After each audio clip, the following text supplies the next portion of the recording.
Et nous sommes de retour au plateau pour la suite de cette émission. Nous abordons notre deuxième sujet. Nous parlons à présent de la République démocratique du Congo et du Rwanda.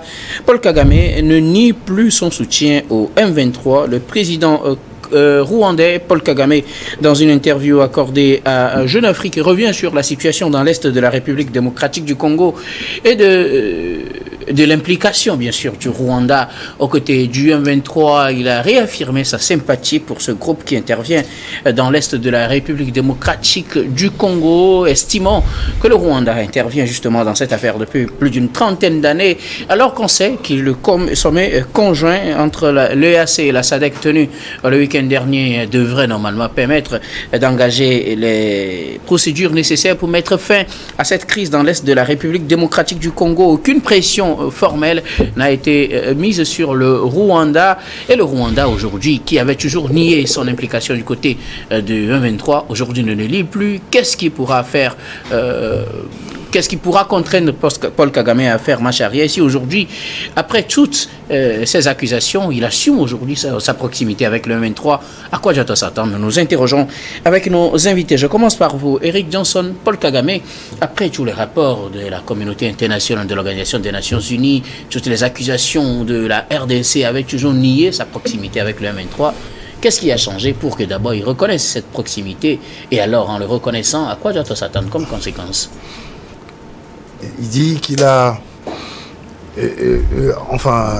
de l'admiration, de l'admiration, une sympathie pour ce groupe. Et oui, tout le monde savait dès le départ que c'est le Rwanda qui soutenait le M23. Par rapport, il n'a jamais avoué formellement. Il a jamais avoué, mais par rapport à ce qui constituait ce groupe, le Rwanda ne pouvait au grand jamais nier être proche de ce groupe M23. Alors, la situation en RDC, en réalité, le M23 est constitué pour la majorité de gens d'ethnie Tutsi, dont le président Kagame est natif. Mais quand vous regardez un peu ce qui se passe, le Rwanda accusait la RDC d'abriter sur son territoire un groupe qui attaquait le pays. Et donc, pour riposter, il fallait quand même mettre en place une structure. Et je crois que l'armée rwandaise, ne pouvant pas mener des opérations sur le territoire congolais, a été obligée de mettre sur pied ce groupe-là, le M23, pour s'attaquer au groupe qui attaquait le Rwanda. C'est l'armée rwandaise qui l'a mis sur pied ou le soutien seulement? Non. Vous savez, oui, c'est un langage diplomatique pour dire que ce n'est pas nous qui l'avons mis sur pied, mais en réalité, qui armait ce groupe-là? Mais c'est clair que c'est le Rwanda qui armait ce groupe. Et donc, le financement de ce groupe-là venait d'où?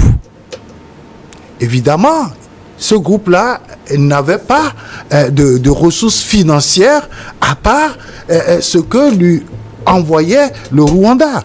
Et donc, aujourd'hui, pour moi, c'est très clair que Kagame, après autant de pression internationale, soit obligé de reconnaître quand même son affinité à ce groupe-là.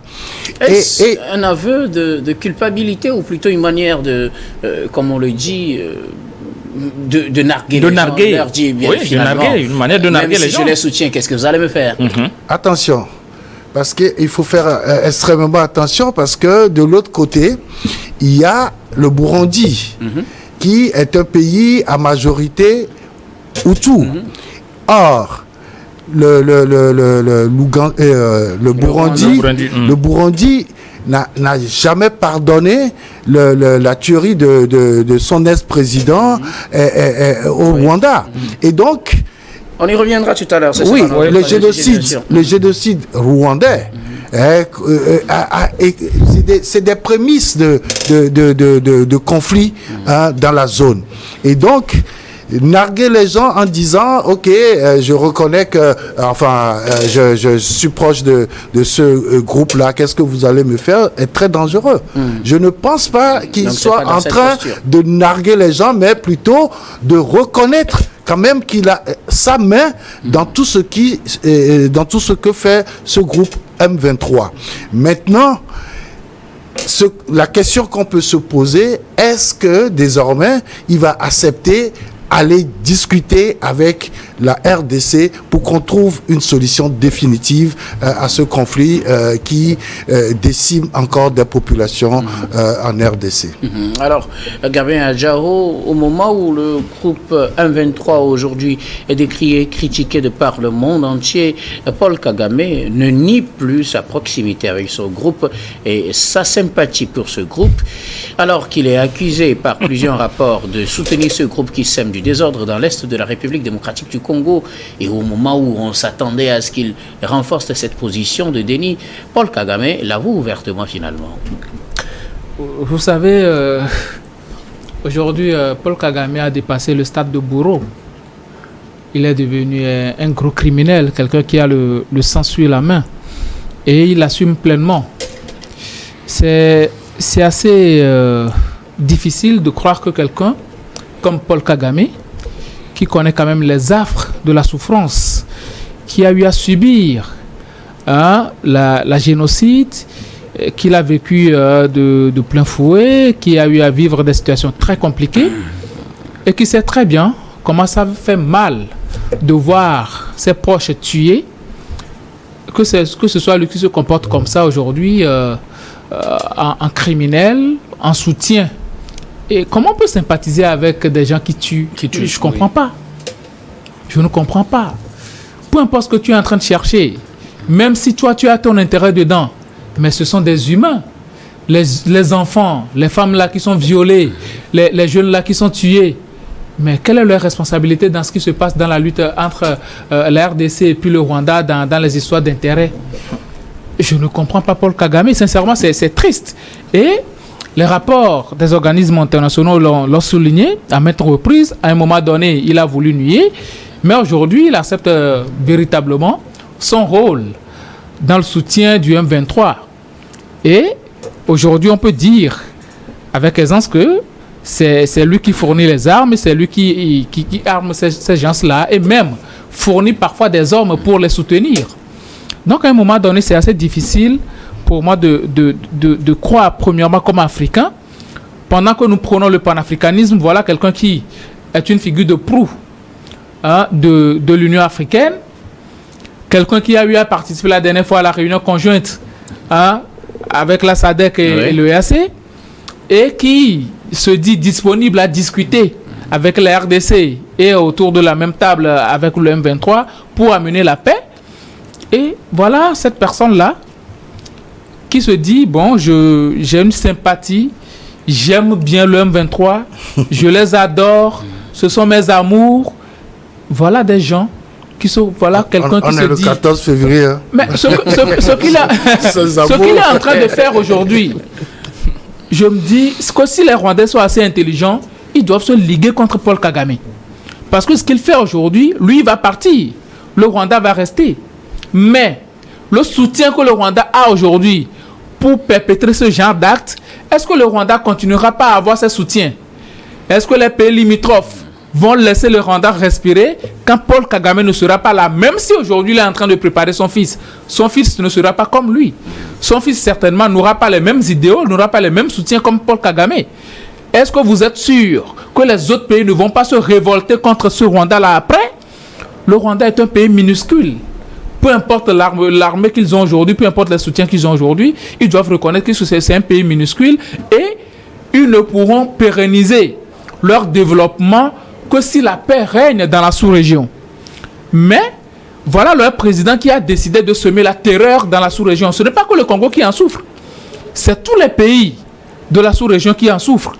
Et c'est pourquoi je condamne cette attitude du sommet conjoint entre l'UEAC et la SADC la dernière fois, qui n'ont pas condamné fermement le Rwanda. Parce que c'était un aveu d'échec, un aveu de faiblesse la dernière fois. Et le ministre des Affaires étrangères rwandais s'est dit, bon, je suis très satisfait qu'on ne nous ait pas sanctionné, qu'on n'ait pas accusé ouvertement le Rwanda. Est-ce que ce n'était pas dans une logique de donner des chances de discussion entre les deux pays? Non, pour donner des chances de discussion, il faut arriver à comment on dit ça, à délimiter, à situer les responsabilités. Voilà, merci. À situer les responsabilités. À dire que, bon, voilà, tu as fait ceci, tu as fait cela, et il faut dire les termes. Je pense que c'est tout aussi normal que ça, mais ils sont allés faire de la diplomatie, ils sont allés amadouer le Rwanda, et puis ils sont partis. Aujourd'hui, Paul Kagame, il est en train de reconnaître. Moi, j'ai lu ça dans le Jeune Afrique. J'étais abasourdi. Qu'un dirigeant africain, pendant qu'on prône l'unité entre les Africains, il se lève comme ça et dit que non, moi je soutiens ceux-là ou bien j'aime ceux-là qui sont en train d'attaquer la RDC. Le rapport de l'ONU l'avait dit entre-temps. Beaucoup de personnes avaient dit entre-temps, non, ça ce sont des rapports pour semer de la zizanie entre la RDC et puis le Rwanda, pour envenimer beaucoup plus la situation. Mais aujourd'hui, on est tous devant les faits. Ils ne nient pas cela. Ils sympathisent avec eux.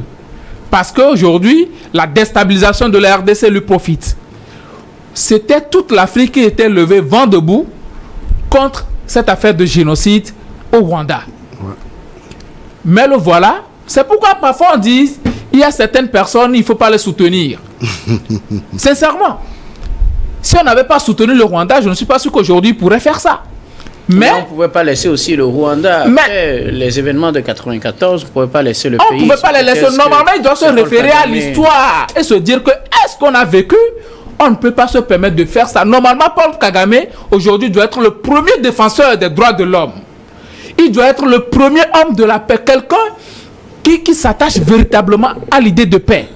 Mais c'est lui qui est va-t-en-guerre. C'est lui qui sème de la zizanie. C'est lui qui tue. C'est lui qui verse du sang humain. Et dans ça, ces populations ne disent absolument rien. Pour dire que c'est lui qui profite de tout ça. C'est lui qui profite. Ouais, il a tellement d'intérêt que finalement, il reconnaît. Il reconnaît ouvertement que bon, voilà, j'en profite et puis bon. Moi, j'accepte que l'aspect de la question tout à l'heure. Merci beaucoup à vous, Gabriel. On en reviendra. Oui, tant que j'ai la version de Kokuvia Baili Abassa, finalement, comme je le disais, tout le monde critique le M23, sauf Paul Kagame, qui a fini par avouer sa sympathie pour ce groupe. Le président rwandais Paul Kagame voue une sympathie exceptionnelle au groupe M23 qui est en train de tuer à l'est du Congo plus de 30 ans actuellement. Depuis plus de 30 ans. Depuis plus de 30 ans. Et depuis le début de cette pagaille jusqu'à aujourd'hui, cette zone du Congo a enregistré plus de 10 millions de morts et assez de déplacés. Mais plusieurs années passées, le président Paul Kagame avait nié toute implication, tout soutien au groupe M23. Aujourd'hui, après que les rapports prouvent son implication directe ou de son armée dans cette rébellion, et que le soutien armé beaucoup plus venait du Rwanda et certains minerais extraits même sur l'est du Congo sont vendus par le Rwanda. Donc le président Paul Kagame ne se cache plus. Il avoue désormais être un sympathisant du groupe M23. Peut-être qu'il sera bientôt membre. Le fait de dire déjà sympathisant, le fait de dire déjà qu'il est sympathisant de ce groupe veut prouver directement qu'il est le parrain du M23. Pourquoi je peux dire qu'il est le parrain? Le président Paul Kagame avait dit que le M23 avait pour objectif de protéger les Tutsis. Oui. Et il y a un groupe que nous appelons FDLR, c'est-à-dire les Forces démocratiques de la libération du Rwanda, qui a été créé dans les années 2000, notamment en mai 2000, qui avait pour objectif de faire partie Paul Kagame. De déstabiliser le pouvoir rwandais. Ouais. Donc, il trouve que ce groupe de rebelles, de FDR, installés au niveau de l'Est du Congo, donc, qui a une menace pour lui, ils sont installés beaucoup plus au niveau de Nord Kivu et Sud Kivu. Il trouve que le M23 est un contrepoids à ce FDLR. Cela veut dire que depuis fort longtemps, le gars craignant la menace du FDLR, il finance le M23 pour contrecarrer ou bien pour parer l'arrivée du FDLR sur son terrain. Sauf que il n'avait pas dit ouvertement que c'est comme ça. Aujourd'hui que la situation elle est claire pour tout le monde, les rapports un peu partout prouvent que c'est l'armée rwandaise la fois passée qui avait appuyé M23 pour prendre Goma. Il dit aujourd'hui qu'il vaut de la sympathie, qu'il est sympathisant de ce groupe M23. C'est déplorable que nous nous rendions à ce niveau et que ces groupes qui tuent, qui pillent la population, qui souvent s'implantent dans les zones où il y a des minerais, de l'or, de diamants, de cobalt et autres, et qui exploitent ces zones en complicité même avec certains responsables locaux, et que le Rwanda profite de ça pour soi-disant protéger la paix du Rwanda et protéger le pouvoir sur place, mais aussi profiter économiquement.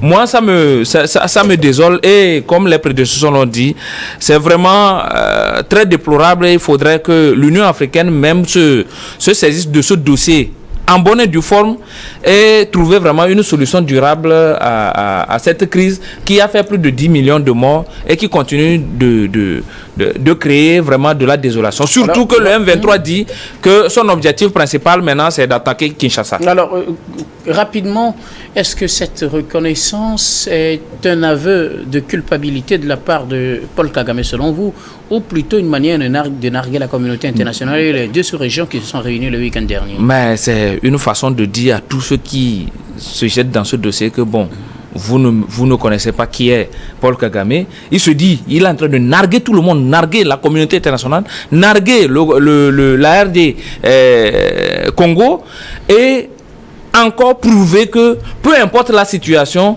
vos sanctions n'aura pas d'impact sur le Rwanda. Et il a été clair que personne ne s'attend à brandir vraiment des sanctions contre le Rwanda, que ça ne va pas prospérer.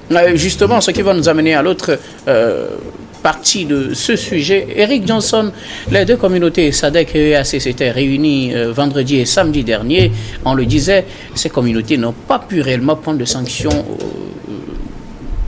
claires contre le Rwanda, parce que le Rwanda n'avait pas avoué ce soutien au M23. Le Rwanda a dit que non, on essayait en tout cas de dévier le problème, puisque c'est un problème intercongolais, parce qu'il y avait également des Tutsis au Congo. Oui. Mais cette fois-ci, le président rwandais avoue cette proximité avec le M23. Est-ce que cela peut susciter maintenant des sanctions légitimes contre le Rwanda?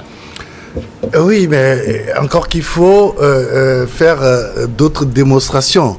Puisque je parlais il y a quelques semaines de l'hypocrisie internationale, oui. Et lorsque les gens se retrouvent pour discuter d'un sujet aussi important que ce conflit qui est en train de décimer des populations en RDC, et on se permet encore d'amadouer le vrai instigateur. Et ça veut dire quoi? Ça veut dire que, au plan juridique, personne n'est en mesure de dire aujourd'hui, voilà de quelle manière le Rwanda est en train d'armer tout en le sachant, il n'y a pas de démonstration scientifique aujourd'hui pour accabler totalement le Rwanda. De l'autre côté, on parle de financement de cette guerre. Aujourd'hui, vu que ce groupe M23 a la même mise sur plusieurs gisements en RDC, ce groupe peut dire, écoutez, nous profitons de ces gisements-là pour financer la guerre. Et donc, ce serait un peu difficile de prouver ici le financement du Rwanda directement dans cette guerre. Mais au début, tout le monde savait que ce groupe-là n'avait pas de moyens financiers et militaires pour pouvoir faire la guerre contre la RDC. Maintenant, ce qui doit se passer, je pense, tout le monde devrait attendre quand même cette déclaration. C'est une déclaration ouverte de Paul Kagame pour reconnaître quand même son affinité avec ce groupe M23. Et d'ailleurs même, il est en train de justifier la création de ce groupe, que c'est pour protéger les Tutsis qui sont en RDC. Et les Tutsis en RDC représentent quel pourcentage? C'est quoi leur importance en RDC? Et donc, je crois que le gars, il a tout dit, et maintenant, c'est le lieu de le prendre au mot et de pouvoir maintenant lui faire un procès en bonne et due forme. Merci beaucoup. Est-ce qu'on peut réellement faire un procès en bonne et due forme à Paul Kagame après une telle déclaration? Parce que depuis le début des accusations, il a toujours nié sa proximité avec le M23. Il vient de l'avouer. Est-ce que ça sert d'élément pour que la SADC, l'EAC, que l'Union africaine, ou qu'on sait que d'autres communautés essaient quand même de prendre des sanctions, mais ces sanctions ne sont pas vraiment dures parce qu'on n'a pas d'éléments concrets à part les accusations des Nations Unies ou des organisations internationales que le Rwanda a toujours nié, à part ces accusations, n'avait pas d'éléments fondés. Est-ce qu'aujourd'hui, on pourrait se baser sur cette déclaration pour mettre la pression sur le Rwanda? Oui, en temps normal, ça doit être ce qui doit être fait, parce que c'est notre vœu. Malheureusement, Paul Kagame est puissant. Et pratiquement très puissant, diplomatiquement, toutes ces organisations ont très peur de lui. C'est pourquoi il fait ce genre de déclaration.